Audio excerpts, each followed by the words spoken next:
자, 계시록은 근본적으로 7교회를 위해서 기록된 서신입니다. 계시록 1장 4절을 보시면 같이 읽겠습니다. 요한은 아시아에 있는 7교회에 편지하노니 이제도 계시고 전에도 계셨고 장차 오실 이와 그의 보좌 앞에 있는 7영과 하면서 시작을 합니다. 자, 분명히 요한은 이 계시록을 누구를 위해서 기록한 거죠? 아시아에 있는 7교회를 위해서 기록했습니다. 계시록은 당시 7교회가 위해서 7교회를 위해 읽고 들으라고, 그래서 지키라고 기록된 성경이다라고 명확하게 밝히고 있죠. 1900년 정도 뒤에 먼 미래의 어떤 비밀 집단을 위해서 계시록을 쓴 것이 아니라 그 시대의 소아시아 7교회를 위해 기록되었다라고 합니다. 1900년 뒤 이만희 씨와 한국 과천에 있는 신천지 증거장막교회를 위해서 기록된 계시록이 아니라 당시 소아시아 7교회를 위해 기록되었습니다. 계시록 강해가 힘든 게 예수님도 전해야 되고 또 가짜들도 잡아내야 되고 다 하려고 그러니까 힘들어요. 네. 자, 저자와 수신자 그리고 내용과 기록한 이유를 계시록은 명확하게 밝히고 시작을 합니다. 저자는 요한이고 그리고 핍박과 위기 속에 있는 수신자 7교회를 위해서 그리고 예수님을 온전히 가르쳐 줄 테니 흔들리지 말고 포기하지 말고 끝까지 버티라고 교회를 위해서 이 편지를 쓰셨다는 것이죠. 자, 더구나 지난주일 나누었던 것처럼 이 편지의 주격이면서 목적격인 예수님은 영원한 현재형으로 설명되고 있습니다. 다시 한번 보겠습니다. 1장 4절 요한은 아시아에 있는 7교회에 편지하노니 이제도 계시고 전에도 계셨고 장차 오실리라고 되어 있어요. 이 계시록을 말씀하시는 분이 바로 영원한 현재형이셨던 것처럼 계시록에 기록하라고 한 것도 똑같은 시제를 사용하고 있습니다. 계시록 1장 19절 뭘 기록하라고 했나요? 그러므로 같이 읽겠습니다. 내가 본 것과 지금 있는 일과 장차 될 일을 기록하라. 기록하라고 하신 분이 미완료 현재 그리고 현재 중간태 진행형이라면 지금 기록하라고 한 컨텐츠도 본 것과 지금 있는 일과 장차 될 일을 기록하라고 했어요. 그러면 이것도 여러분 대충 눈치가 채지시죠, 그죠?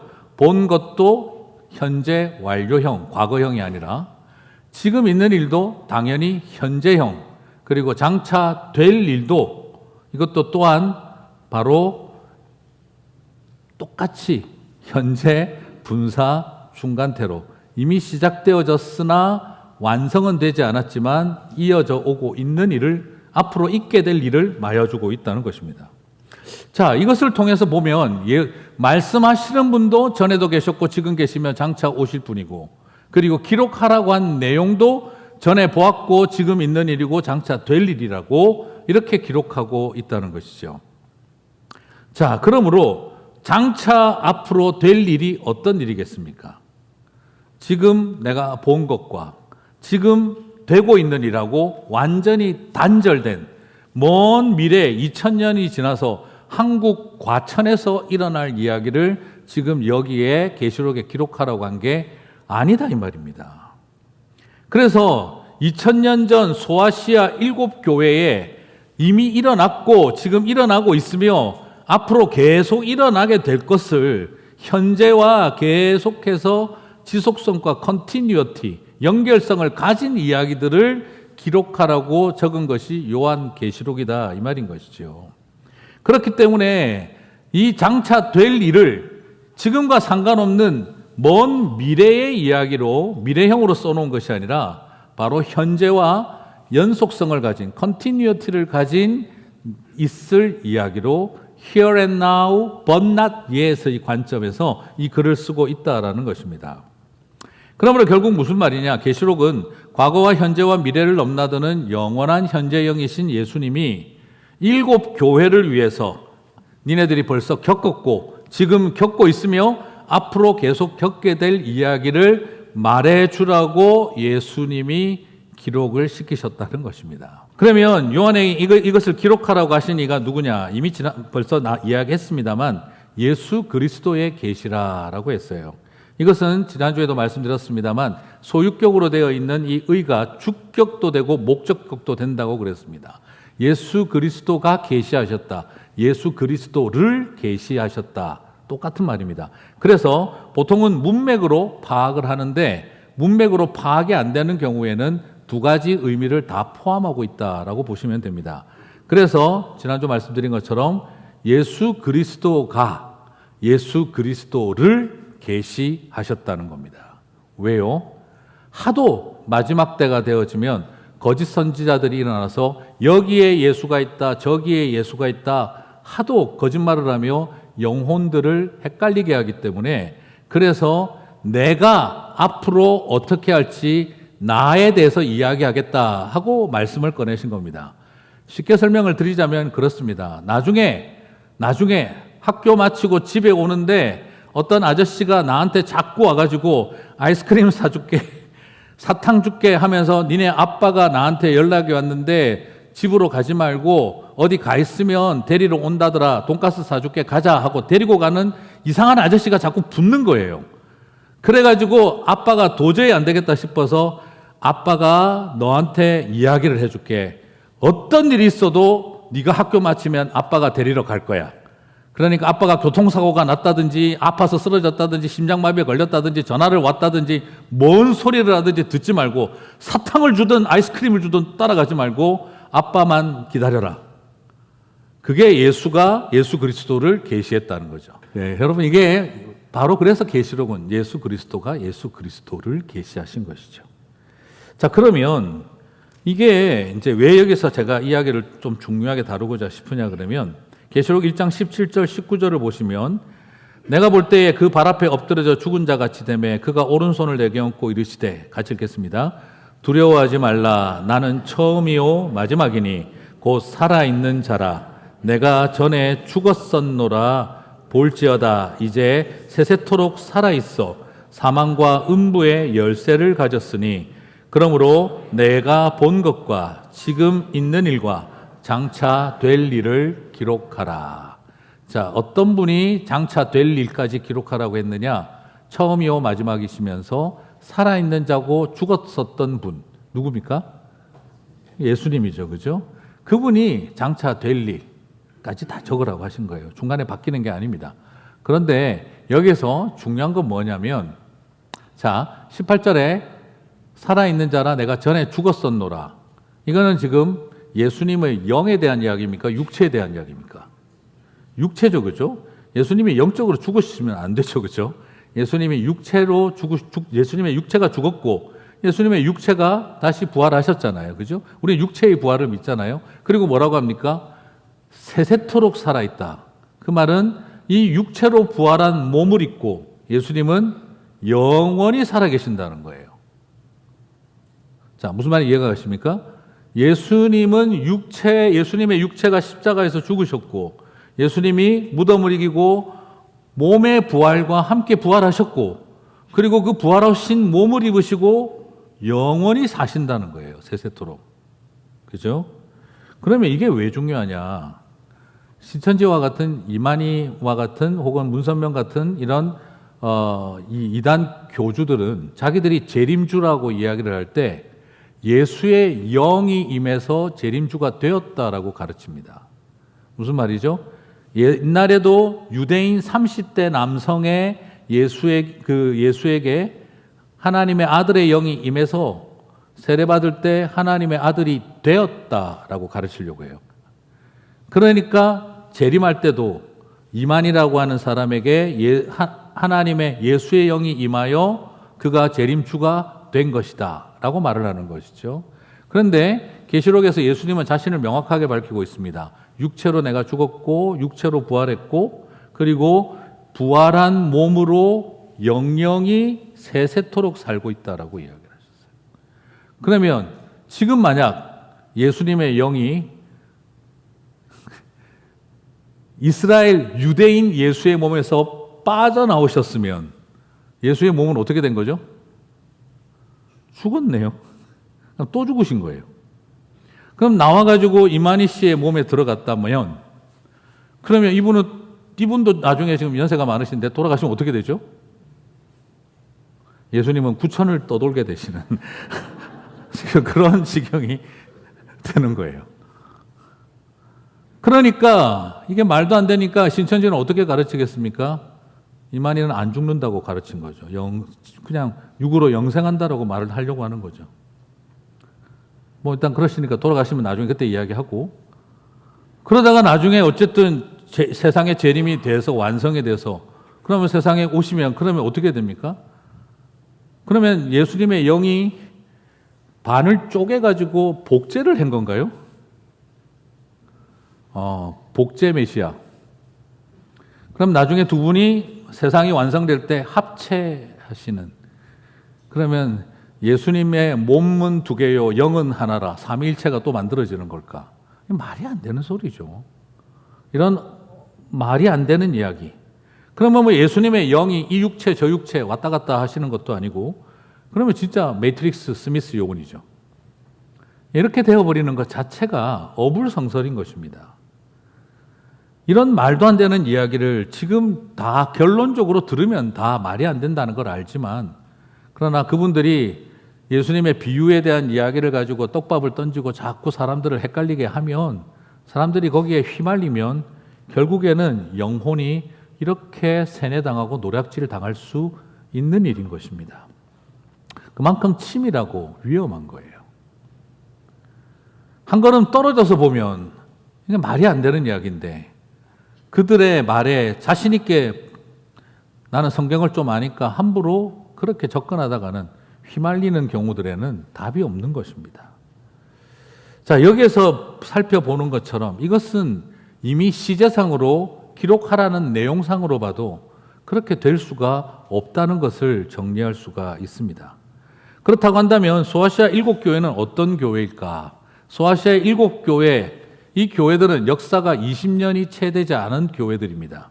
그리고 그곳에 있는 교인들의 대부분은 예수님을 알고 믿은 지 길어봐야 20년 정도밖에 되지 않는 아주 짧은 어린 초신자들이 많은 교회가 그 당시 초대교회들입니다. 물론 초대교회는 성령의 역사도 강력했고 예수님의 직접 제자들이 가르쳤기 때문에 성도들에게 은혜가 컸습니다. 성령의 역사도 대단했고요. 하지만 그렇다고 해서 그들이 아주 깊이 있고 성숙하고 말씀에 대한 깨달음이 있는 신앙인들은 아니었습니다. 길어봐야 20년 된 사람, 짧으면 1년에서 5년 된 사람들도 수두룩했습니다. 그런 시대였기에 교회였기 때문에 강력한 로마 제국의 핍박 아래에서 많은 성도들이 흔들린 것입니다. 순교를 당하고 그리고 하나님 앞에 생명을 걸고 신앙생활을 하는 사람들도 있었고, 또 반면에 두려움 때문에 배교자의 길을 걸어가기도 했습니다. 그리고 핍박이 없는 곳에 있는 성도들은 축복과 번영의 포도주잔에 빠져 같은 형제들의 고난과 절망을 돌아보지도 못했고, 그래서 바른 신앙생활 하겠다고 열심히 하는 사람들은 또 자기들끼리 편이 갈라져서 싸우는 모습도 보여주었습니다. 그렇기 때문에 그 당시 핍박과 고난 속에 있던 7교회가 칭찬거리도 많았지만 책망할 것이 많았던 교회이기도 하죠. 그러나 그 교회가 무지 타락하고 악한 교회라고 말을 할 수는 또 없는 것입니다. 그냥 말 그대로 보통 교회였습니다.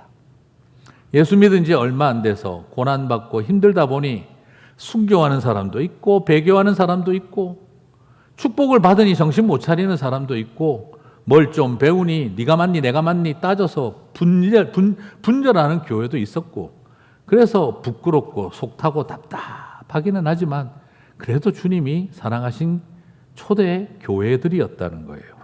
그냥 대표적인 보통 교회였다 이 말입니다. 그렇다고 한다면 여러분, 이런 7교회를 주님이 이 배교자의 길을 걸어가는 부끄럽고 무너진 교회들, 니네들은 이제 심판받아라. 내가 너희들한테 똑바로 못하는 이 교회들을 내가 저주하고 심판할 것이다. 이런 의도로 계시록을 썼을까요? 제가 알고 있는 주님은 그런 분이 아니십니다. 고작 20년 된 교회를 2000년이 돼도 정신 못 차리는, 4000년, 5000년이 돼도 정신 못 차리는 유대교 성전은 그냥 두고 20년 된 교회를 그렇게 배교자의 교회, 배도자의 교회로 여겼을까요? 그리고 나중에 하나님을 대적할 배교자의 교회의 대표로 여겼을까요? 저는 주님이 그러실 분이라고 생각하지 않습니다. 왜 제가 이야기를 드리냐 그러면 신천지와 같은 그런 이단들은 이 7교회, 계시록 2장과 3장에 나오는 7교회를 배도자의 교회로 여깁니다. 대표로 봅니다.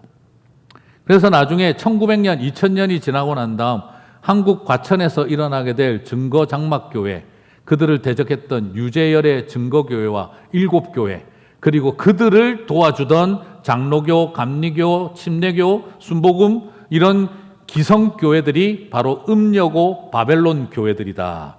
그 음녀와 바벨론 교회들이 이런 소아시아에 타락한 7교회와 같은 것들을 도와서 하나님의 대적자가 되어지고 배도자가 되어져서 주님이 심판하고 저주하실 것을 예언한 내용이다라고 말하고, 그것을 바로잡기 위해 일어난 것이 신천지 증거장막교회라고 그렇게 가르치는 도구로 여기고 있는 것이죠. 그런데 여러분, 저는 이것을 보면 이 시간의 억지로움, 시제도 맞지 않는 억지로움도 참 답답하지만, 그러나 이것이 우리 문맥을 보더라도 하나님은 당신의 교회를 저주하고 심판하기 위해 계시록을 쓰게 하시는 분이 아니라는 것입니다. 계시록 1장 16절을 한번 보실까요? 같이 읽겠습니다. 그의 오른손에 7별이 있고 그의 입에서 좌우에 날선 검이 나오고 그 얼굴은 해가 힘있게 비치는 것 같더라. 자, 이게 예수님이 이제 하신 말씀의 모양을 요한이 묘사를 했습니다. 그죠? 그럼 여러분 한번 보실까요? 자, 입에서 좌우에 날선 검이 나오고, 나쁜 겁니까? 좋은 겁니까? 예수님의 입에서 날선 검이 나온다. 나쁜 겁니까? 좋은 겁니까? 말씀이 나오는 거죠. 성령의 검이신 말씀이 나오는 거죠. 에베소서에서 나오는 전신갑주, 성령의 검인 말씀이 나오는 거죠. 그 얼굴은 해가 힘있게 비치는 것 같더라. 이게 무엇을 말합니까? 하나님의 빛과 영광이 비추고 치유하는 광선이 나오는 것이죠. 나쁜 뜻입니까? 좋은 뜻입니까? 좋은 뜻이에요. 예수님에게서만 나쁜 거 나오는 거 보신 적 있으세요? 예수님의 눈빛에 가시가 있더라. 예수님의 입에서 냄새가 나더라. 뭐 이러지 않습니다. 예수님의 입에서 말씀이 나오고 예수님의 얼굴에서 해같이 광채가 나옵니다. 그러면 예수님의 오른손에 7별은 좋은 겁니까? 나쁜 겁니까? 예. 7별이 뭔지를 모르겠지만 좋은 겁니다. 7별이 좋은 겁니다. 주님이 오른손으로 붙잡고 있는 좋은 것입니다. 그러면 7별이 뭘까? 계시록 1장 20절을 보겠습니다. 같이 읽겠습니다. 내가 본 것은 내 오른손의 7별의 비밀과 또 7 금촛대라. 7별은 7교회의 사자요 7 촛대는 7 교회니라. 오른손에 붙들고 계시는 7별과 7 금촛대, 좋은 겁니다. 그게 바로 뭐냐? 7 촛대는 교회, 소아시아 7교회를 말하고, 교회가 나쁜 것입니까? 좋은 것입니까? 좋은 것입니다. 그리고 또한 7 별은 누구를 뜻합니까? 그 교회들을 섬기는 천사나 하나님이 보내신 사자, 교회의 지도자들을 말한다라고 할 수 있겠습니다. 나쁜 겁니까? 좋은 겁니까? 좋은 것입니다. 다시 말씀드리면 주님의 얼굴에서는 광선이 나와 하나님의 영광을 드러내고 치유를 일으키고, 주님의 입에서는 말씀의 검이 나와 그 골수와 심령을 쪼개어 복음으로 그들을 축복하는 것이고, 오른손에 있는 7별과 촛대는 주님의 손과 발이 되어 세상을 섬기는 일을 하는 것입니다. 7별과 7 촛대는 나쁘지 않습니다. 나중에 배도할 사람들, 배교자가 될 사람들이 아니다 이 말입니다. 주님은 당신의 오른손으로 붙들고 계신 것이지, 주님은 당신의 오른손으로 7 교회의 지도자와 교회를 멱살쥐고 계신 게 아니다 이 말입니다. 초킹하고 숨통 쪼고 계신 게 아니다 이 말입니다. 그러면 주님이 7 촛대를 놔버려야 구원이겠네요. 그죠? 그러나 주님이 7 촛대를 놓는 일이 무엇입니까? 심판이고 저주입니다. 주님이 그 7 촛대와 별을 붙잡고 계신 것이 구원이고 희망인 것입니다. 오늘 이것을 정확하게 봐야 합니다. 그러나 거짓된 가르침과 선생들은 배도할 7교회 그리고 배도자가 될 7천사와 교회 지도자들이라고 그렇게 가르쳐 놓고 있는 것이죠. 1900년이 지나면 실상을 보게 될 거라고 그렇게 가르치는 것이지요. 그러나 이것이 얼마나 헛것이냐면 오른손이라고 하는 것을 중요하게 보지 않았기 때문입니다. 주님은 당신의 오른손으로 7별과 7교회를 붙들고 계신다는 것이죠. 그러므로 우리 주님께서 당신의 나라를 위해 끝까지 사용하실 대상들이라는 것입니다. 여러분 성경에서 한번 오른손을 검색해 보시겠습니까? 오른손을 검색을 해보면 하나님과 관련되어진 오른손, 하나님의 오른손으로 나와서 악하고 나쁘고 버리고 그리고 배도자와 배교자로 여기는 게 하나도 없습니다. 왜 여기서만 그러면 7별과 7촛대가 배교자의 교회와 지도자가 될 수 있겠습니까? 사랑하는 성도 여러분, 그 중에 하나만 예를 들어서 이사야 41장 10절을 보겠습니다. 잘 아는 말씀이죠. 두려워하지 말라 내가 너와 함께함이라 놀라지 말라 나는 내 하나님이 됨이라. 같이 읽겠습니다. 내가 너를 굳세게 하리라 참으로 너를 도와주리라 참으로 나의 의로운 오른손으로 너를 붙들리라. 성경에 나오는 주님의 오른손은 붙드시는 것이고 지키시는 것이고 돌보시는 손으로 나타납니다. 저 당시 이사야 시대 때 이 말씀을 기억해 보십시오. 북이스라엘은 타락하여 아수르에게 멸망했습니다. 남유다의 왕과 제사장들도 희망이 없습니다. 그러나 하나님은 이사야를 통해 이 메시지를 던지면서 끝까지 내가 너희들을 붙들고 지키고 구원하겠다라고 약속하실 때 오른손으로 붙든다라고 말씀하셨습니다. 그런데 그런 하나님이 7교회와 7교회의 사자들을 오른손으로 붙드시는데 배교와 배도자가 될 수가 있겠느냐 이 말인 거죠. 붙드신다는 뜻이라는 겁니다. 그리고 또한 이 말씀은 16절과 17절에서 곧바로 나오는데 사도 요한에게도 사용되어집니다. 소망의 손이었습니다. 계시록 1장 17절 같이 보겠습니다. 내가 볼 때에 그 발 앞에 엎드려져 죽은 자 같이 되매. 같이 읽겠습니다. 그가 오른손을 내게 얹고 이르시되 두려워하지 말라 나는 처음이요 마지막이니. 여러분 노 사도 요한이 혼자 살아남은 자가 되어 절망 가운데 있으면서 아무것도 답 없는 현실에 있을 때 그가 죽은 자 같이 엎어져 있을 때 주님의 오른손이 그를 터치하셨습니다. 오늘 이것이 우리에게 주시는 은혜입니다. 주의 오른손은 버리고 그리고 저주하고 심판하기 위해서 우리에게 나타나는 것이 아니라 당신이 우리를 불쌍히 여기시고 붙들 때 하시는 말씀입니다. 그렇지 않았겠습니까? 오늘 이 짧은 본문 안에 오른손만 3번 나옵니다. 어떻게 모든 성경에서 주의 오른손이 하나님의 교회와 백성들을 붙들고 지키시는데 이 계시록에서만 배교자와 배도자를 향한 손이 될 수가 있겠습니까? 이것은 성경의 전체적인 통일성과도 맞지 않습니다. 그리고 계시록은 교회들을 겁주려고 쓰는 선신도 심판하려고 쓴 기록도 저주하기 위해서 써놓은 성경이 아닙니다. 오히려 내가 너희들을 실망스럽고 답답하고 안타까울 때도 많지만 내가 너희들을 버리지 않았고 포기하지 않았다. 사랑하는 성도 여러분, 내가 너희를 포기하지 않았으니 너희도 포기하지 마라. 내가 마침표를 찍지 않았으니 너희도 마침표를 찍지 마라. 두 손 두 발 다 들어 올리고 넋 빼고 있지 마라. 내가 너희를 나의 오른손으로 붙들고 있다. 이것이 오늘 저와 여러분에게 보여주신 주님의 오른손입니다. 솔직히 요한도 얼마나 절망스러웠겠습니까? 해봐야 무슨 소용이 있나? 말씀을 증거하고 복음을 전하고 가르치고 해본들 무슨 의미가 있나? 이게 교회인가? 이게 기독교의 모습인가? 이게 교회 지도자들의 모습인가? 여러분, 목회자도 바라봐도 마찬가지고 장로님들을 쳐다보고 집사님들을 쳐다보고 권사님들을 쳐다보고 뭐 칭찬거리도 있지만 책망 덩어리다. 이런 생각이 들면서 심각한 어두움의 시대에 교회에 무슨 희망이 있겠나 싶을 때가 왜 없겠습니까? 그런데 주님은 이 마음으로 위로하신 것이죠. 가끔 저도 그렇습니다. 열심히 말씀 준비하고 교하고 다 해가지고 해도 그냥 뭐 이런저런 저런 소리를 듣고 나면 무슨 소용이 있나? 해봐야 소용없다. 그런 생각도 듭니다. 그냥 붙들고 고민하면서 본문을 파도 뭐 목사끼리는 알잖아요. 서로. 그런 소리를 듣고 나면 절망이 밀려오죠. 우리 김도영 목사님 찬양 열심히 준비해서 멋지게 했는데 어렵다 바꿔라 이래버리면 짜증납니다. 해봐야 뭔 소용이 있나 싶고.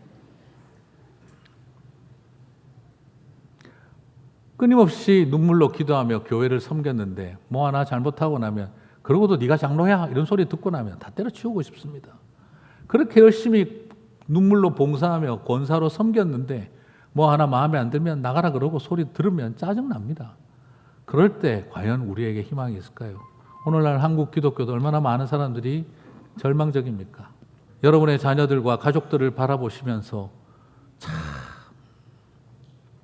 여러분 자식들 다 이쁘시죠? 이쁘겠죠. 네. 근데 얼마나 못났습니까? 가슴을 쓰라리고 삼키고 참아야 하는 것들이 하나둘이 아닐 때도 있을 것입니다. 그럼에도 불구하고 여전히 이쁩니다. 심판과 저주의 상징들이 아닙니다. 주님이 이 7교회를 낳으셨습니다. 책망할 거리가 있다고 배교와 배도의 상징이 되겠습니까? 주님이 그 교회를 버리지 않으셨습니다. 오늘 이 말씀을 우리에게 적용해 보십시다. 우리의 사랑하는 가족들, 내가 볼 땐 희망이 없고 헛되다라는 절망이 밀려오는 순간이 여러분의 배우자에게, 여러분의 자녀에게, 여러분의 부모에게 있다 할지라도 여러분, 주님이 그들을 오른손으로 붙들고 계심을 보시기를 바랍니다. 때로는 주님의 몸된 교회, 우리 교회 선한정지교회를 바라보면서 목회자에게, 교회에게, 교회 평신도 리더들에게 우리 교회 무슨 희망 있나 하는 생각이 들 때가 있다 할지라도 주의 오른손이 7별들과 그리고 7 촛대를 붙들고 계시는 어린 양이 계신 것을 바라보며 주님, 당신이 붙드신 이 교회를 하나님의 은혜로 붙들겠습니다 하는 마음이 저와 여러분 가운데 있게 되시기를 바랍니다. 오늘날 이 시대의 교회는 너무 추하고 못났습니다. 교회를 안 다니는 것이 더 좋겠다라는 생각이 들어 어쩌면 가난한 교인이 되기를 자처하고 교회를 떠나신 분들도 있을지 모르겠습니다. 그러나 부탁드리고 싶습니다. 주님이 붙드시고 계십니다. 그래서 여러분, 우리도 부끄럽지만 우리의 오른손을 내밀어 붙들게 해 주십시오. 우리의 오른손으로 사랑하는 사람들을 향해 붙드는 손이 되게 해 주십시오. 오늘 이 시간 저와 여러분의 고백이 되시기를 주님의 이름으로 축복합니다.